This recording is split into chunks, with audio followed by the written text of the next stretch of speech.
Hey everybody, it's Casey Williams. Well, you can see from the background behind me, we are not in Indiana this week. Instead, we're out near Denver, Colorado, driving the mostly redesigned 2026 Subaru Solterra. Let's go look at it. While most of the vehicle is significantly new, you have to look pretty close to see the differences from the outside. You can see it in the front, grille-less front end of the fascia, revised driving lamps above with LEDs, with the headlamps down below. And at night, you'd also be able to see a lit badge. There are little washers underneath the headlamps to keep them clean out on the dusty roads. Come around the side, still a very familiar Subaru and Solterra look. This vehicle is co-developed with Toyota, so you see a lot of RAV4 influences into it as well. But it looks very Subaru with the black wheel surrounds. This is one of the upper-level models. You've got 20-inch wheels. Base models have 18-inch wheels. One of the big significant changes this year, I think you're all going to like a lot. Yeah, there's a Tesla-style NAX plug, so much easier to plug into superchargers and find charging ports when you're on the road. Being a Subaru, still has plenty of ground clearance, 8.3 inches. We've been doing some off-roading today, also doing a lot of highway driving, but plenty of ground clearance really to get off-road and enjoy it. I really enjoyed the first Solterra I drove. I enjoyed it on the preview and enjoyed having it back home too for a longer drive. But the complaint always was not enough driving range and not fast enough recharge time.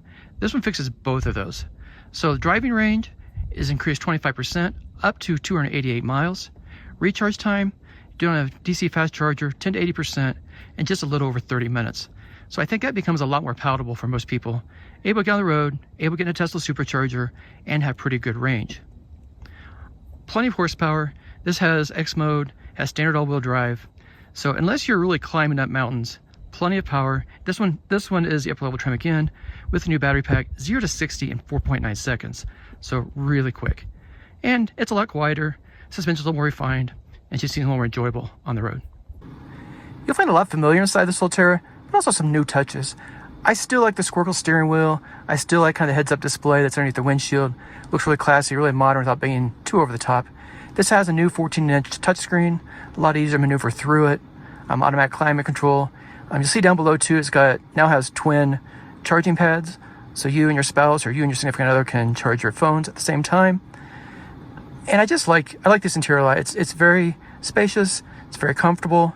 Seats, these are ventilated. They're heated in this vehicle. Again, upper level trim. But it's just a very comfortable, very easy place to be on a long trip or a short one. So I think the thing that surprised me the most today, and we've been on 2-lane mountain roads most of the day, doing some off-roading, some log trails as well. And what just really impressed me is how much fun the Solterra has been to drive. So it has a little more horsepower on the base model, about 15 more horsepower, 233 base horsepower. The one we're driving today, though, has 338 horsepower. And this is the one that does 0 to 60 under 5 seconds. Has power wherever you want it, plenty of torque.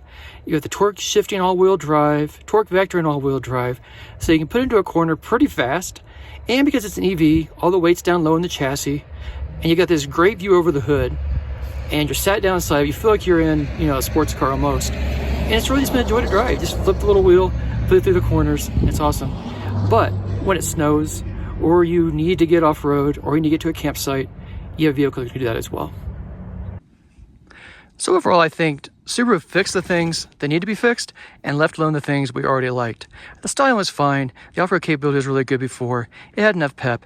It just needed a little more range and a little quicker recharge time. And you now have both of those. So talking about price, we're still a couple of weeks from knowing the price, but it's been hinted that it'll be very close to the current pricing, just a touch more. So think just under $40,000 starting, somewhere around $50,000 fully maxed out. So right there where it needs to be with its key competitors.